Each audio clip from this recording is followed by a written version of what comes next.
Tell us when.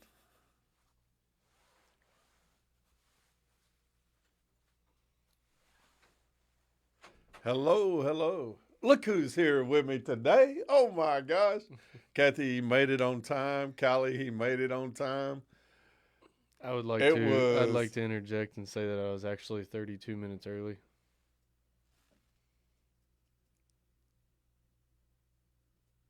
okay, there's just a deadness there. 32 minutes early. Yeah, I pulled into the driveway at 7:28. Anyway, He's speechless. anyway. Okay. Oh my gosh, here we go. All right, here we go.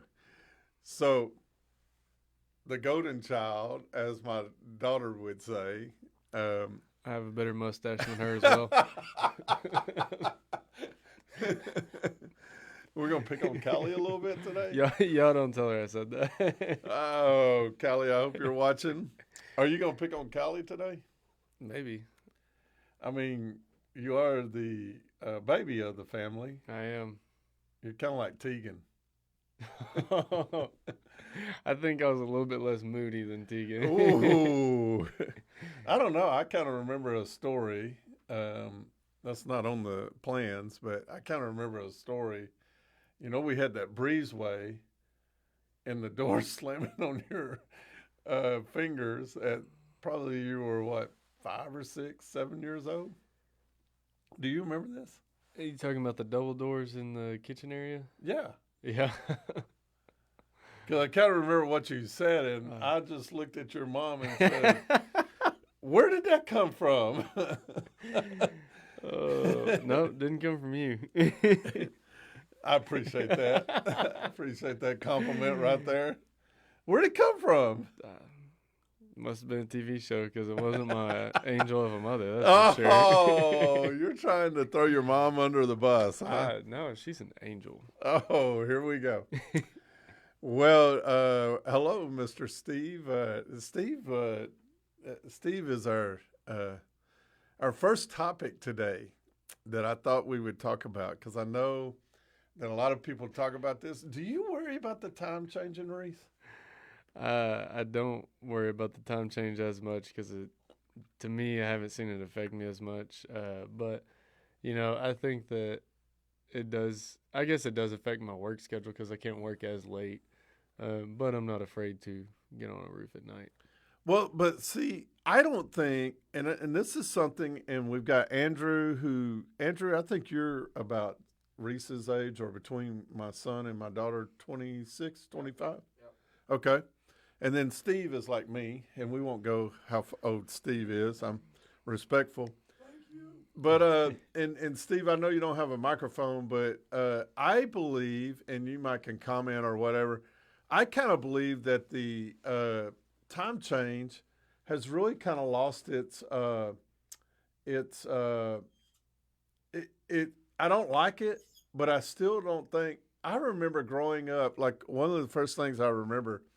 I would remember actually kids coming into school late on that Monday or coming late during spring, like right now we're going to spring forward, or they would be early to like church the next morning or something if it was fall back. And it was a big deal. Like you either had to go at 2 a.m. and Steve's microphone, you either had to wait till 2 a.m., wake up at 2 a.m. Like it was a big deal in the family because you either said, are we going to change it at before we go to bed, or are we going to wake up in the middle of the night and change it? That's true. That back in the day when everybody had Yeah. analog clocks, Yeah. you'd get up at 2 in the morning, change it forward or change it back, and now back when I lived out in California, I used to provide music Oh, my. for. You lived in California? I did for a while. That's a story. my I got to Texas as quickly I'm so as possible. Sorry. I'm so sorry. But I used to provide music for wedding receptions. I did that for many years. And one day, it was a Sunday, I go out to this wedding and go out to this venue, and I'm thinking, gosh, everything seems to be going really late. I'm trying to push the schedule. And I even went up to the wedding coordinator and I said, hey, do you mind if I play an extra 20 minutes? It just seems like everything is way behind. She goes, you forgot to turn your clock back, didn't you? Oh, wow. So I arrived to the venue an hour early, and everything else was an hour early, and I thought we were running an hour behind. Wow. Yeah. But wow. daylight saving time, though, is my favorite day of the year. Which side? The fall back or the spring forward? Oh, the spring forward. Why? Because it's that extra hour of You lose an hour of sleep. doesn't matter. Doesn't matter. I'm still getting up the same time every day, whether it's light or dark. I get that extra hour of sunlight in the afternoon and the evening, and that means I can sit by the pool longer. I can have friends over and grill longer out in the patio. To me, When's my invite? we got to wait until we spring forward. Okay, I'm out. No, but so the time change, and you guys, your generation's not seeing it because We don't. it play automatically changes. Y'all don't even realize it. Yeah, we like- don't. We don't play with analog clocks. No, well, half of y'all don't even realize that the time is changing now. And it's kind of like, why do we have it? And it's kind of like an off of the air conversation we were having about politicians. It is actually in the Senate, it has been passed in the Senate to go back to one time zone, and it's just stalled in the House. And it's kind of like, how can we not come together? How are we? And I don't think we're divisive. I just don't think they're bringing it forward. It may be that they're divisive, but here's some interesting facts about the time change, stuff that I used to hear from my parents, from others. You've never heard, I don't think, from me and your mom. The farmers needed it. It was for the farmers. And actually, the farmers, as a lobby, fought against the time change because it reduced their time to be able to milk their cows. Another one was that Ben Franklin created it. Ben Franklin did not. He was in France at the time that this, he was in France. He did say that it would be nice to be able to figure out a way to conserve energy and have more day, which leads us to the next myth. The time change was created to conserve energy. It doesn't conserve energy. In 2008, they produced a study that gave mixed results of whether it conserved energy. Then a guy, his name is, I've lost it. He's from New Zealand. I didn't put his name down. Oh, well. Anyway, in 1895, he was the one that first said we need to conserve energy. I have to put on my glasses here. So in the wars, it stopped between World War I and World War II. It was approved in 1916 in Germany. Germany was the first country to try it. In 1918 is when the United States, under Woodrow Wilson, first made it a law. Then it was repealed shortly after the war. And then it would be reintroduced in 1942 under Franklin Roosevelt. It would not be made a law throughout the country except for Arizona and Hawaii. Arizona and Hawaii are the only states that don't observe. I'd love to live in Arizona. Got great golf, great weather. Yeah. But President Johnson, boy, we got to get, man, there's so many things that President Johnson did, and very few of them are good. And he's from the state of Texas. That's even the worst part of it.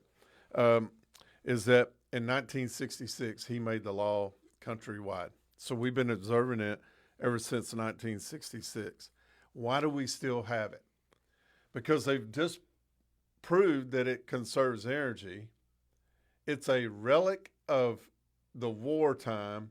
It was approved under Franklin Roosevelt in 1942 to help with the war efforts and to possibly, at that time, they thought that it was conserving energy. We've disproved that in the early 2000s, and yet it is still here. Why do we have that? Why do we have it? Studies show it's bad for your health. It disrupts the sleep. And and like Steve said earlier, you can lay out by your pool longer and get more sun. And sun is, despite what people say, if you put the proper lotions on, sun is healthy for your body. Would you agree with that, Reese? It is. Why do you think sun is healthy for your body? It's the. Do you want me to get real? I want technical with you to give me the Reese Lawson version.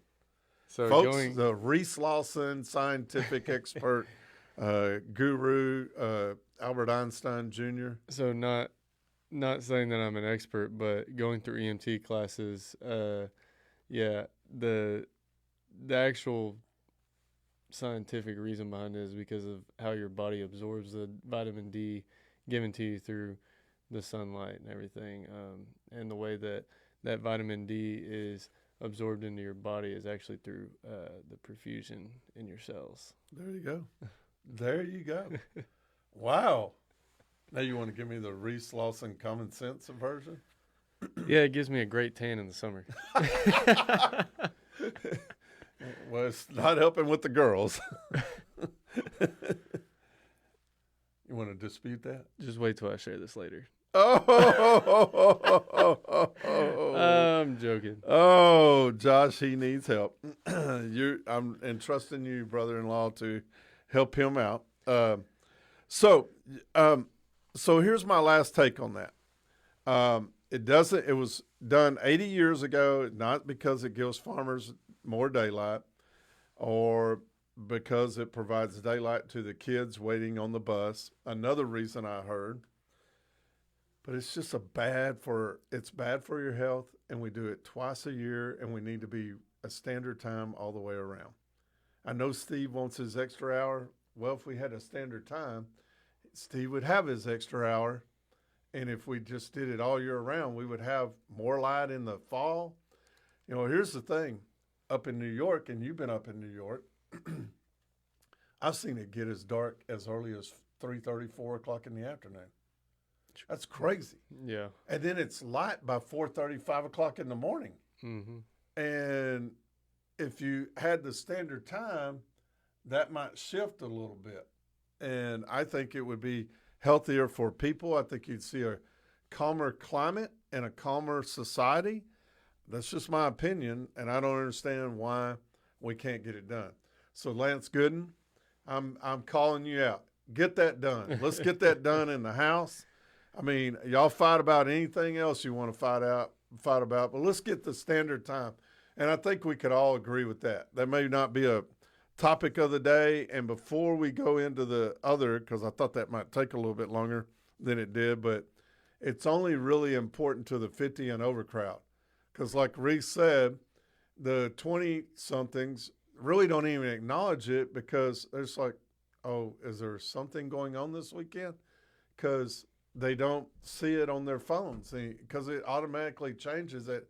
Like, we don't even change clocks. I remember, one more point about this, and Steve, I know you kind of walked away from the phone, or from the microphone, but you might comment.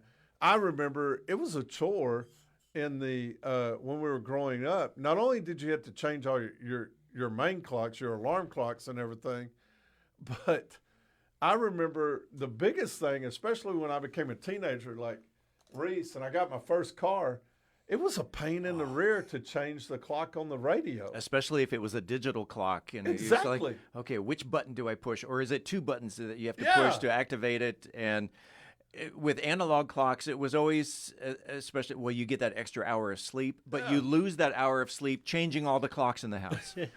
And you just wasted the hour you gained or lost. Exactly. And like me, there was a couple of times that I maybe nobody else went through this. I lost my preset stations that I had. I mean, because you held them in and you changed and you didn't hold the clock long enough. And then you had it on a different station. That all of a sudden became your favorite, one of your 5 favorites True. or whatever. True. And I mean, so, and then I remember walking into my parents' house, especially when I was in college, and it'd be May, June, or it'd be December or January. We'd almost be, the shorter time period is what is it called? The daylight savings time in November, or is it called standard? That goes back to standard time. Okay, so standard time in November was only 4 months before we went to daylight savings time.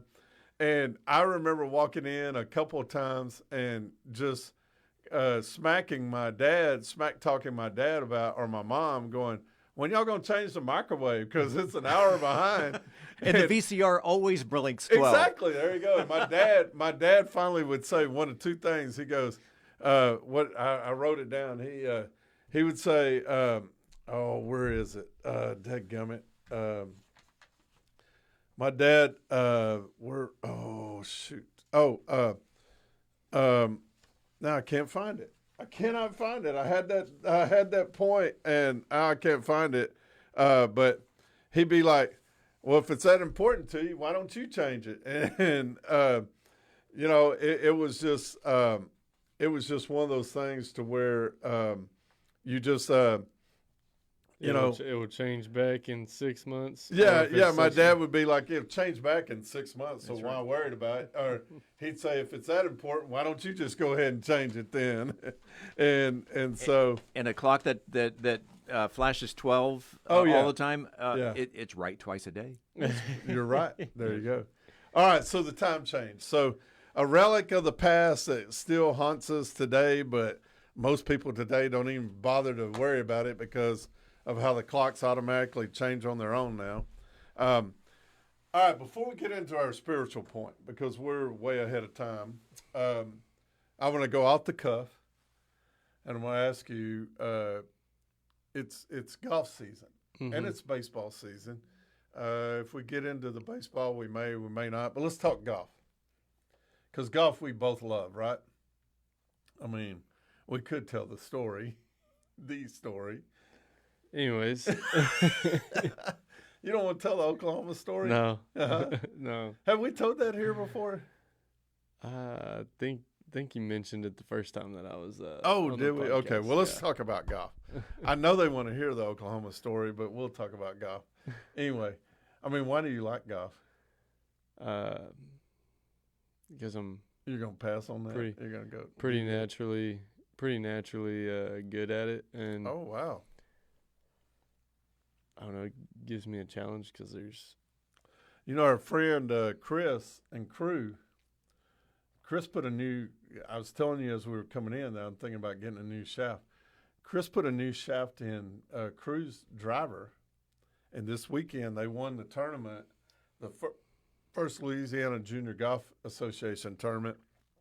He was a two-man scramble, and his buddy, I believe his name was Landon, his buddy Landon and him won the tournament. And Chris said that he put a new shaft in Crew's driver, and he was hitting it 20 yards further. He's hitting it closer to 270, 275 now. Kid's 13 years old. And he's hitting it 275. That is pretty darn strong. so. Tell us about how does a shaft, how can a shaft, a simple shaft, give us a quick answer on that, because I've got some other questions for you regarding golf.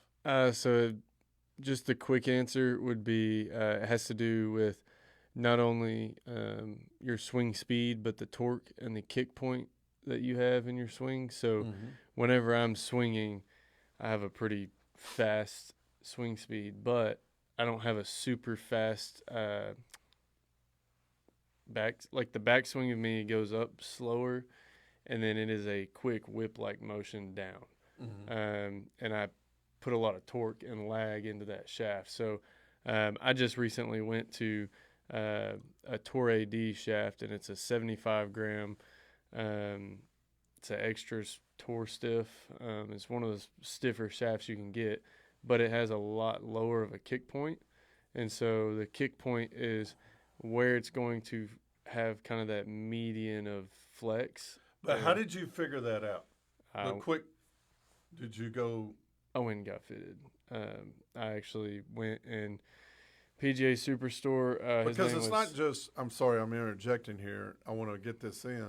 Because it's not just going out or going online and ordering a shaft, and it's not going to help you, right? No, I mean, and you could get really quickly frustrated, right? You could get lucky and pick something that fits your swing, but the best thing is to go and actually try them and actually look at the stats that they give you. I had a guy named Steve Mims out at the Plano PGA Superstore who fit me. Shout out to Steve Mims. All right. Go see Steve Mims today. He put me on the monitor, and we got all the numbers, and much like Crew, I mean, I was hitting the ball about 15 yards further, and I already hit the ball a good ways. So it was pretty cool to see that. Yeah, I bet. So again, I'm thinking about going and getting me a shaft and putting in, because as I get 60, as Father Time never loses, correct? That's correct. But if I can beat back the time period and add 15 to 20 yards to my drive, that would be awesome. I mean, because it puts you.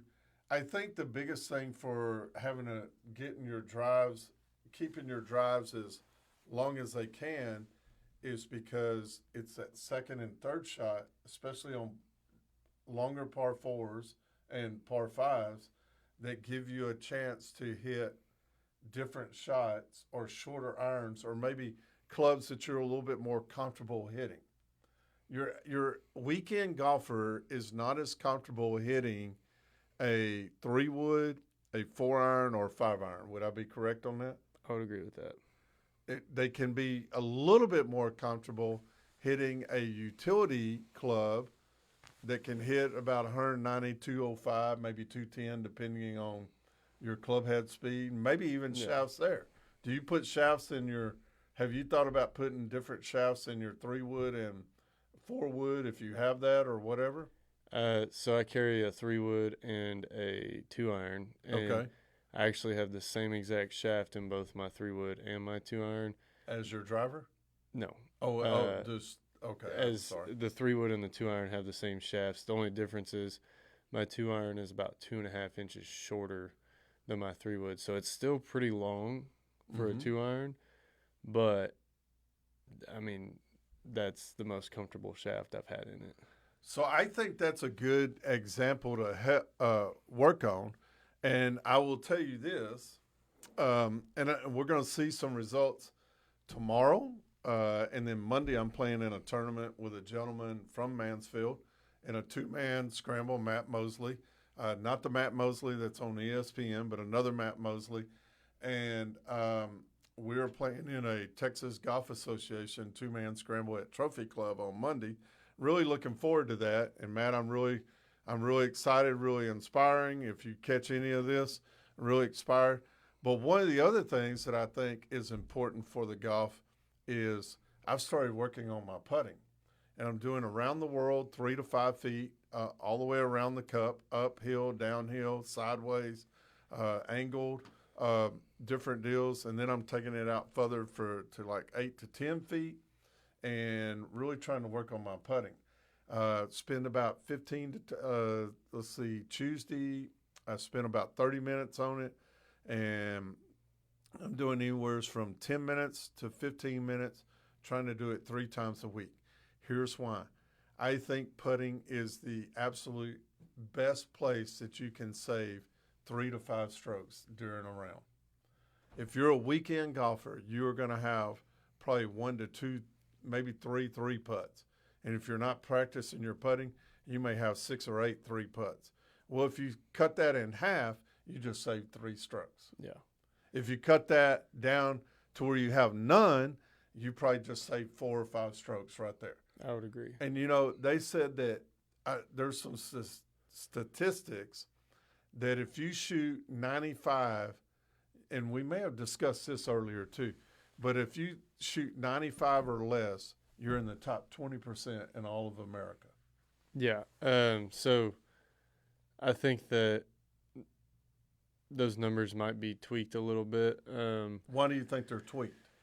Well, for a couple things. One, because I think a lot of times people don't realize that actually establishing a handicap would mean actually establishing something that 100% follows on board with USGA rules. And those extra mulligans that people throw out of their pockets. They can't. Can y'all zoom out a little bit, Andrew? Like this table. You can't see this table, but I've been in golf outings. No, we're good. I've been in golf outings to where we're actually pretty good, so it's fine. I've been in golf outings where the length of this table, which is what, 6, 8 feet? 6 feet. Thank you. Steve says it's 6 feet. So I've seen putts that the length of the table be given, and they shouldn't be. You should put out everything. What were you taught when you were coming up through junior high and high school? What did I tell you? If it ain't put it in, it don't count. That's right. And the reason I did that is because he's going to have to do it in high school. And the last thing I wanted him doing, because it would frustrate him, maybe curtail his interest in golf, is if he gets a putt from here to the end of the table. I don't know if you can see my phone. I'll bring it in.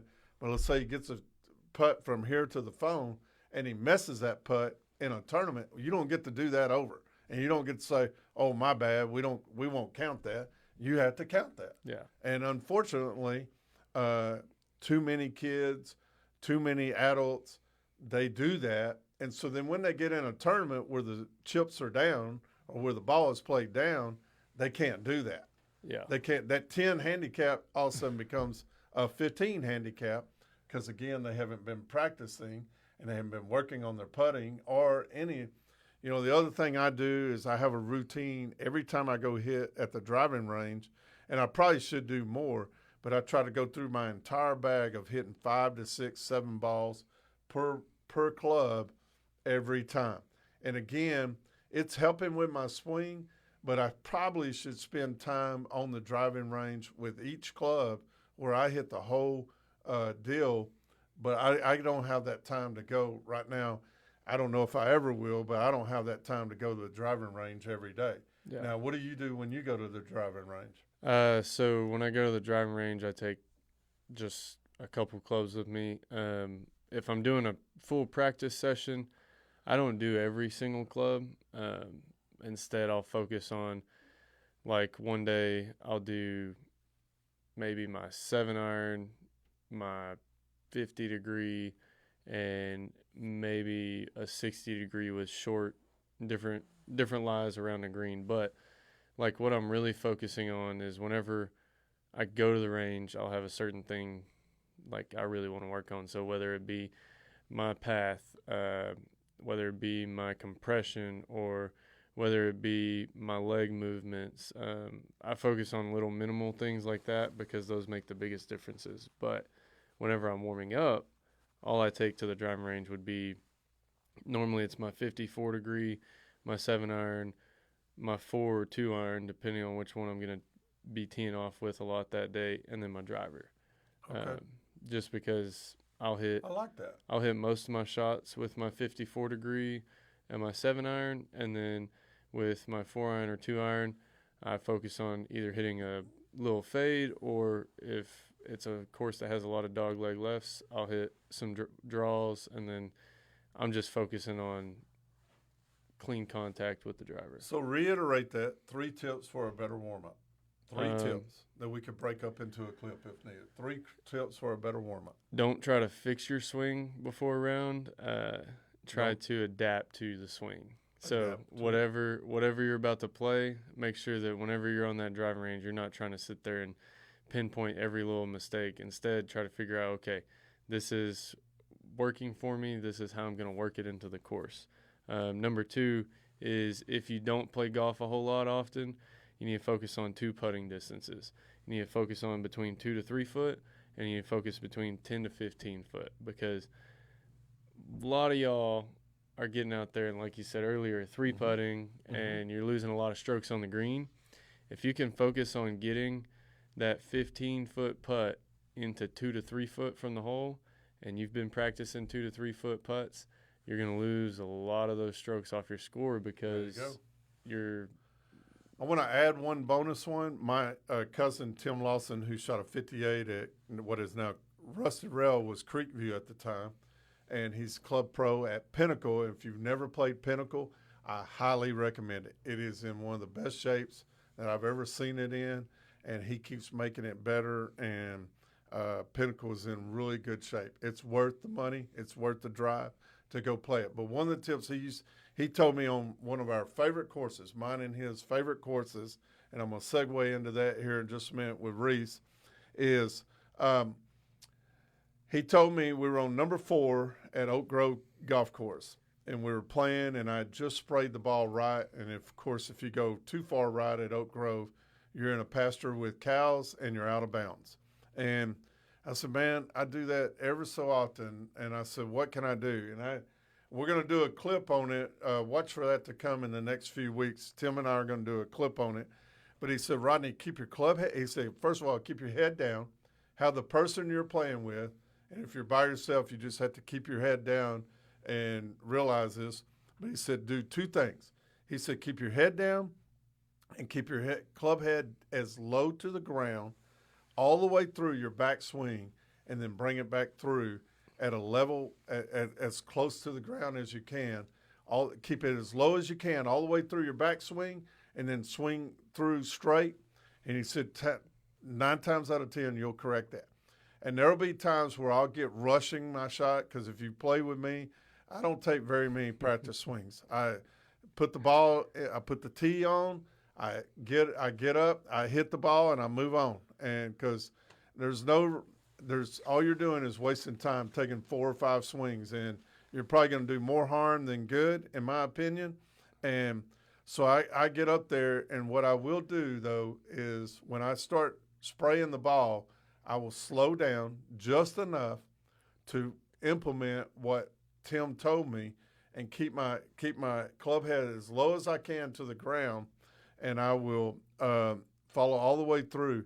And I usually can correct my swing within 1 or 2 holes after realizing that, hey, I'm getting out of whack here. And I think you can do that for every shot. Keep your club head as low to the ground as you can, and cleanly clip that ball through. And some people leave divots. I'm not much of a divot person. Every once in a while I am, as I've gotten older, because I'll drop my shoulder sometimes, and that doesn't help.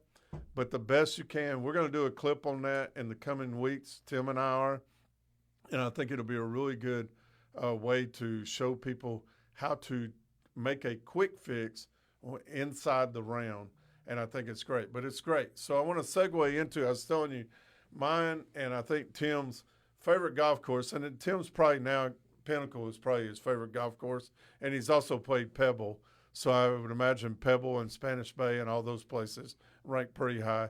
I can tell you, for me, my favorite golf course is both the North Course and South Course at Torrey Pines.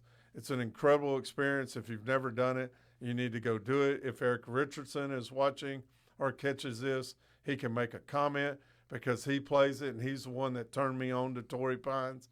He told me what to do and how to do that. And if you can't get a tee time, because sometimes you have to do 3 months out, you can get up there at 5 o'clock in the morning. If you're in the San Diego area, or I think it's La Jolla, you can get up there at 5 o'clock in the morning, stand in a line, and if you get there at 5, you'll probably be first or second. And here's the deal. They'll put your name down. You go to the driving range, you start hitting balls, and then they let out like 4 to 5 groups. And Eric, if you watch this, chime in on the comments on how many it is, because you've probably done it several times. But they let 4 to 5 groups out before the first tee time. The only requirement is you have to stay in front of the tee time, or you get booted off the golf course. And I have played both the North Course and the South Course doing that, and it has been an incredible experience. The TV Farmers Open that they had about 3 weeks ago doesn't even halfway capture what you experience. As the sun is coming up, you'll see fighter jets. There's a huge Navy base and I guess Air Force base out there. Well, you know, that's where Top Gun was filmed at also. You've got fighter jets that are flying over you, and there's nothing more patriotic and nothing more beautiful than to be out at Torrey Pines about 9:30 in the morning. Yeah. What's your favorite golf course? Oh man, I've got to say Lajitas, just because the atmosphere of playing that golf course is unreal. I love the secluded, just there's nothing else out there but that golf course, and there is nothing to do but play golf. And nothing. It is. That's probably why I don't like it as much. It's just beautiful, man. Like the stars at night, and then the mountains throughout the daytime. It's just, I love the scenery, and there's like no houses on the golf course. There's a couple that you can see, but I mean, I think you can count them on one hand, the amount of houses you can see from the golf course. So I will say that is probably where I saw my biggest bobcat ever. Ever. I was getting told that my brother was probably not going to make it through the day. Yeah. So I'll ask this. Favorite golf course is Lajitas. 2 others? Man, it might be a little off, but the tracks up in Hot Springs. Oh gosh, they're beautiful. Those are awesome. And then the third would probably be the Apples Orchard up in New York that we played while we were at Hall of Fame. That was awesome too. All right, so last question, and I'm putting you on the spot. You haven't talked. Last round you'll ever play. Who you playing with? Last round of golf? Yep. That you ever play. If it was your last round you could ever play. Is it a foursome? Twosome, foursome, whoever. However you want it. I'm going to take Jesus Christ. Pawpaw, and you. Yeah. Wow. All right. Just because those were some of the best memories I have growing up is playing golf with you and Pawpaw. Wow. All right. And then Jesus Christ, because, I mean, you got to include J-Man. Okay. You think he'd beat us? Yeah. You don't think he'd have the grace? The man can move mountains to bounce his ball wherever it needs to go. You think he would talk smack? You think he'd just, and the way he might talk smack might be like, boy, that's a nice drive, Reese. That's an incredible drive. Man, I'm 3 yards further. But that's a nice drive. And that's a great putt. You leaving it on the lip. Man, I put it in for a birdie. All right. So today's spiritual point, our thoughts. Whew, it's a big one right here. How do we renew our minds? I've got another post coming out today about that.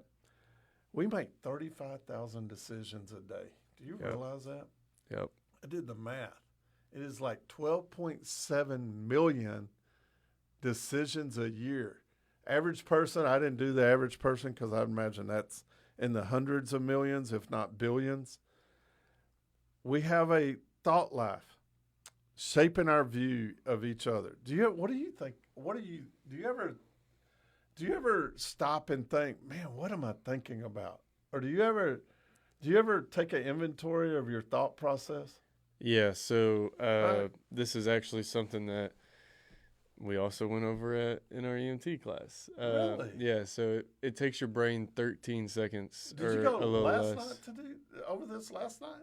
No, this was Tuesday That's that we talked wild about. how I'm segueing. Go ahead, though. But it takes around 13 seconds for a neuron pathway to fully develop in your brain of like something that could become a habit. So wow. It's said that if you do it just once, it creates the pathway. If you do it 8 to 10 times, it creates a pattern. And then if you do it between 100 and 150 times, it becomes something that could become automatic if you wanted it to be. Really? Yeah. And so the amount of neuron pathways that we have in our brain is uncountable. But it is amazing how our brain can help determine our habits and everything. Our phones. This podcast. We didn't have podcasts. Like when I was talking about the time changing and everything, nobody knew what a podcast was.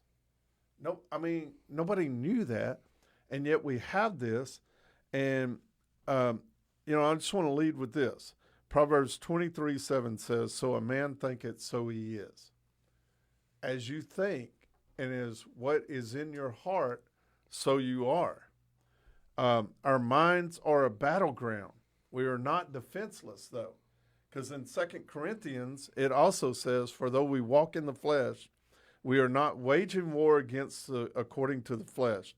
For the weapons of our warfare are not of the flesh, but have divine power to break the strongholds in our life. We battle with strongholds. I can tell you firsthand, I do. And I would imagine many of us do. But we're one of two people, and Napoleon Hill put it this way. You're either walking and wandering through life, or you're trying to become a successful better.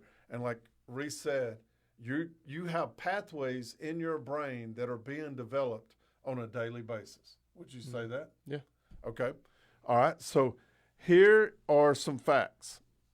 And I just want to go through this. And this is going to be the deal. And I'm going to back it up with some scripture, but I'm also going to make some challenges real quick. And I tell you what, let's just ping pong it. Okay. Okay. All right. So the enemy says we are worthless, yet God says we are fearfully and wonderfully made. That's in Psalms 139, 13, 14. You are fearfully and wonderfully made. You are not worthless. You are more than enough. All right? The enemy says in the moment of temptation or when you have fallen and sinned, where is your God now? And God says, I will never forsake you, nor will I ever leave you, in Hebrews 13:5.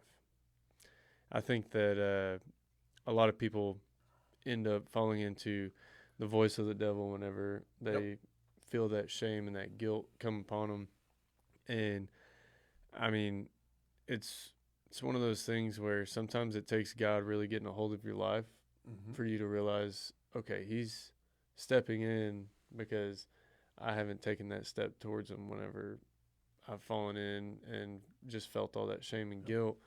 And I mean, you look at like Paul. When Paul was crucifying and persecuting Christians, like, I mean, he was doing everything that we're taught not to do. Yeah, he was committing murder by breaking one of the 10 commandments on a daily basis. Yeah. And he was doing it in the law. Yeah. He was doing it in the law. Yeah, and you just look at the amount of people that were impacted by Paul and everything that he wrote, and then you look at David, who, I mean, he killed Goliath, and he was, I mean, he's fallen short in many ways as well. And I mean, between having someone killed and falling into lust and temptation, I mean, he had all that happen, but yet he still knew that God chased after his own heart, after God's heart. Yeah. All right, next one. The enemy says you are guilty and shamed. God says, whom the Son sets free is free indeed. That's in John 8:36. And this, to just segue off of what Reese just said, Satan wants us shamed, he wants us guilty, and he wants us to stay right there at every point. And Jesus says, no, you're free. I've already paid for it. Paid a huge price for it. As we move closer to Easter in one of the podcasts, I'm going to talk about the cross because I don't think we talk enough about the cross. And I've got 2 stories on that, and that'll come up later. Go ahead. The enemy says you are alone, yet Jesus says, I stand at the door knocking. And too often we become too distracted to where we're not actually willing to listen to that door and willing to open up that door because we have too many things of the world that are caught into our attention. So I would just say lean into that voice and lean into what is being said because he has a plan for you and he has something that he's going to do through your life. Exactly. And Satan lies, Jesus leads with love, truth, and clarity. Now, there are some things we can do each day because you don't just snap your finger and you're out of it. So here's what I want to offer. We still have 28 days left in the Lent season. We're leading up to Easter, and we're leading up to the time period that is one of the best holiday of the Christian year. That and Christmas are the two best, are our two biggest holidays. And if you don't have the birth, then you can't have the death and the resurrection. And so the birth took place. We celebrate that in Christmas. and then we celebrate the death or we acknowledge the death and celebrate the resurrection, because if we don't have the resurrection, there is no faith at all. And we'll talk about that as we move closer. But here are 3 things I think you can do to begin to change your thoughts, your thought process, and maybe renew your mind. Because it says in Psalms, create in me a new heart and create in me a pure heart. And I think that's what we all want. So here are 3 things I think you can do. First of all, and I started doing this just this week. Not every day have I been successful, and I'm trying to work on that, because you get caught up in the day. If you're like me, you get caught up in the day. Reese, do you find yourself just kind of running ragged a lot? I often catch myself running 10 to 15 minutes behind on something because the day is just dragged on. He was early this morning, though, to get to I was shocked. 32 minutes. All right, here we go. All right. He's gonna say that all day. All right. So first thing, give 3 affirmations for the next 28 days each day. Each day, give 3 affirmations. There are 4 men in here. I'm going to challenge all 4 of us to give 3 affirmations each day for the next 28 days. See what happens. You know what an affirmation is? That's just telling somebody what an awesome, like, if you ever need a podcast, if you ever are thinking about doing a podcast, hook up with my man Steve Cozio at Podcast for Mansfield, because that's an affirmation. He does a wonderful job, and he does a great job. He's got a great assistant. Here's my second affirmation. He's got a great assistant, Andrew, and they both do a wonderful job. And then this young man right here is going through fire school. He's a great young man. He's a great son. He's a decent golfer. He's going to get beat tomorrow, but he's a decent golfer. I mean, I'm trying to work on number 3 here. I'd love to give you an affirmation. Your hope and your optimism is out of this world when it comes to playing me in golf. All right. And then I want to, number 2, complete a random act of kindness 3 times a week. You can do one daily if you want, but 3 times a week. Let's start off small, 3 times a week. And then number 3 is a big one, and it's got several parts to it. Each morning and each evening, pray to God this. And I just put a little sample. Dear Father, I give and surrender my mind to you and my thought life to you. I lay it down at your altar. Release all thoughts to God and lay them at his altar. Give him those thoughts that you take back from the past, that are bogging you, that are still in your mind. Give him the thoughts from your past. Give him your doubts. If you're like me, I have doubts. I'm worried about this year, business-wise. Give it to him. Trust him. Give him your negative thoughts. You know, Reese can't beat me in golf, so he needs to give his negative thought to God and say, man, I'm out there trying to beat my dad. I'm trying to beat him. And I'm being facetious right now. But seriously, there are negative thoughts. We all have negative thoughts. There's times I want to go, man, we're just doomed as a society. No, trust God. He's working. There are things that I want done, and I try to step in and help God with, and it's not my place. I'm not God. I'm a human. And we try to humanize everything. Ask him to guide you to lean on him more. A big one. Lean on God. And then ask him for a new way of thinking in your life. Do this for the next 28 days and see what happens. Just do it till April 3rd. That's all I'm asking. Just do it till April 3rd and just see what happens in your life. Give it a week. If you start to see something good in the week, then add a week. If you start to see something good for 2 weeks, add a 3rd week. It can't hurt you. And right now, with the toxicity of our politics and what's going on sometimes in social media, whether or not we should have been bombing Iran or not, and I have a huge faith. And like I was telling them off the air just a minute ago, we have to love each and every person. Each and every person. That means if you're a staunch Democrat, you have to love Donald Trump. That means if I'm a staunch Republican, I have to love Joe Biden or Jasmine Crockett. People that I kind of struggle sometimes to love because I don't like their tone.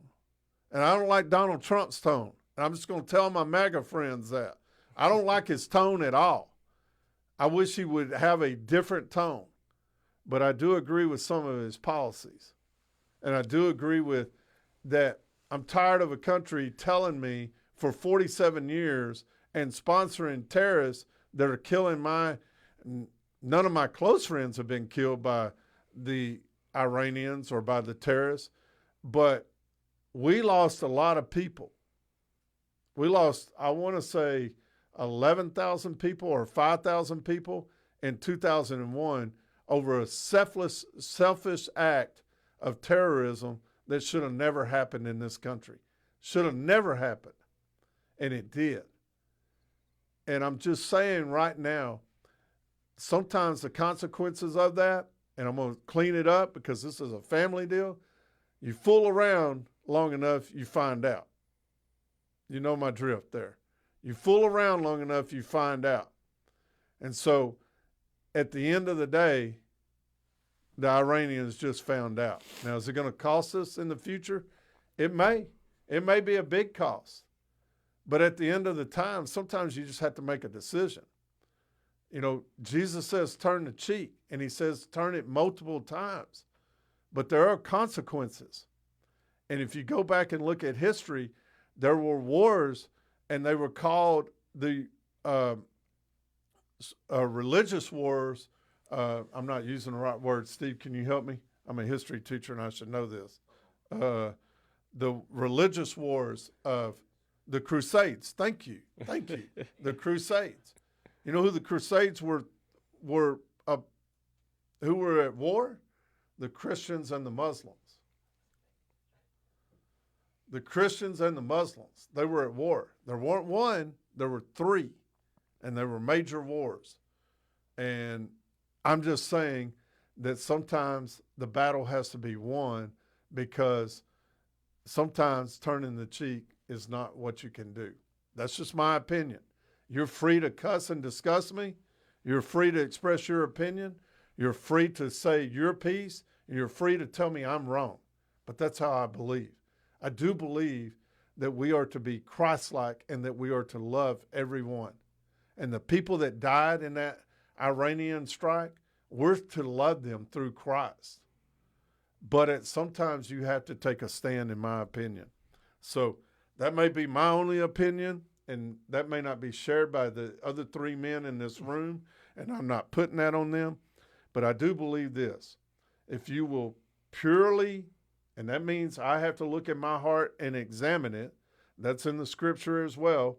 And some of the stuff I may have just said, maybe I'm wrong, and I need to examine that. But I do believe that if you give him your thoughts, and I've always talked about an altar, visualize an altar, lay it down at his altar, let him have the vengeance, and let him have the trust in him. I believe that in Romans 12:2, it says your mind will be renewed when you completely trust God. I came across this. I would use, the thing that too many of us do. I'm guilty of this. Let me not put that out on anybody, so let me retract that. The thing that I too often do, and I'm trying to get away from this and trying to be more intentional about this, is that I too often scroll. Well, now I'm going to YouTube and I'm going to specific areas trying to learn about AI. Excuse me, my nose was itching there. Trying to learn about AI. I'm trying to learn about how to be a better thinker and how to process my thoughts better and how to capture my thoughts to give to Jesus to where I am more loving. I want to be more loving. I used to tell people I'm not a very loving person. Well, if you can't love, you don't have a place in the kingdom. And it's scripture. That is not from me. That's not an opinion. That is actual facts. And I believe it's right out of the 6th chapter of Matthew. Where your treasure is where your heart is.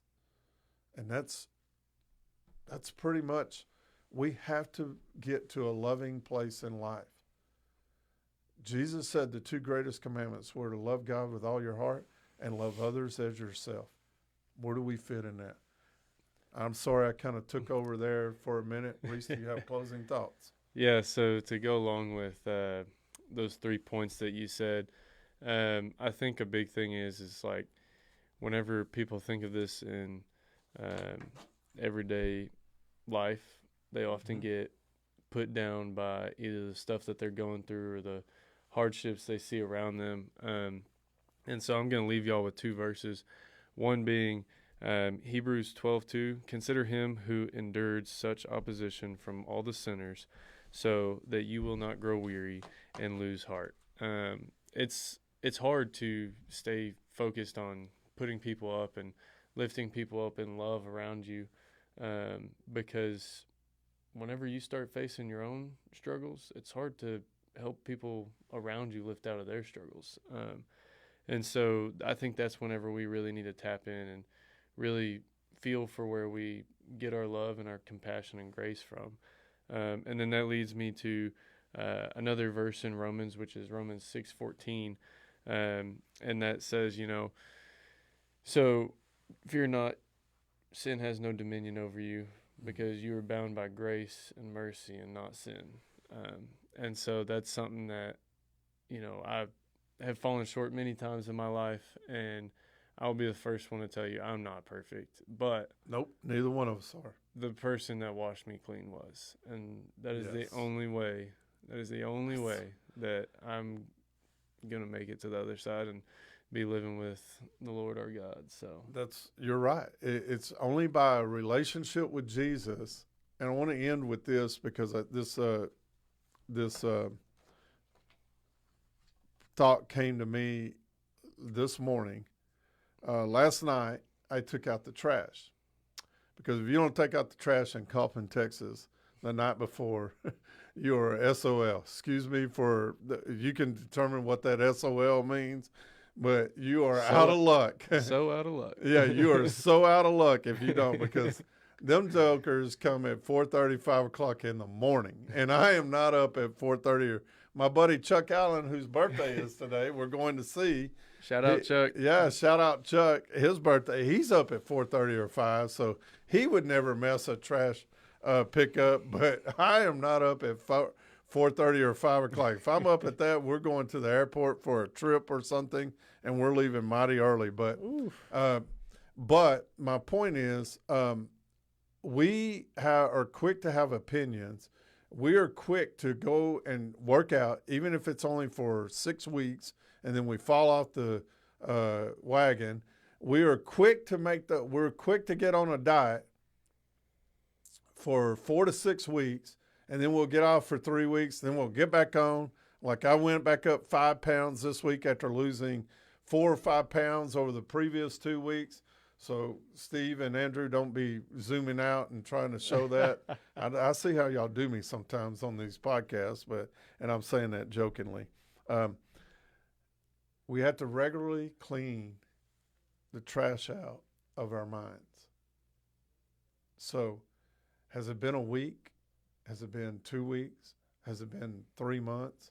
Has it been a year since you renewed your mind and tried to clean out the trash? Surrender your mind to God and clean out that trash today. Because when I was growing up, the trash man used to come twice a week, Tuesdays and Fridays. I remember it like yesterday. Now they only come once a week.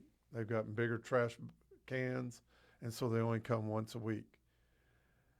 At the end of the day, though, with what, like we said at the very beginning of this, you have 35,000 decisions you're making during a day. Just under 13 million in a year. Not every one of those decisions are good. You got to clean out the trash in your mind. As we leave you today, clean out that trash in your mind, and like Stripes on a Tiger, We got you covered. have a great day. See you guys.